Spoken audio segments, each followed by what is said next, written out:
বর্তমান সংবিধানে গণভোট নাই, গণভোটের বিধান নাই। বিধান তার নেই। মানে সংবিধানে নাই এমন একটি বিষয়ে প্রেসিডেন্ট আদেশ দিয়েছেন।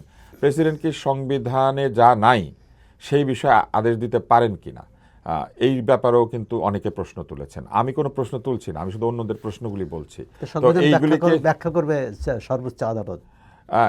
তাহলে আদালতে যাওয়ার সুযোগ থাকবে, কিন্তু এই গণভোটের মধ্যে বলা হয়েছে এই জুলাই সনদ বা এই গণভোট নিয়ে আদালতে যাওয়া যাবে না, এটাও বলা আছে।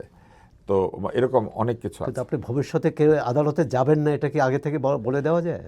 এটা তো ওনারা বলতে পারবেন, কি যায় এবং কি যায় না। এটা নিয়ে সবচেয়ে ভালো উত্তর দিয়েছিলেন আমার মনে আছে বর্তমান সরকারের প্রেস সচিব।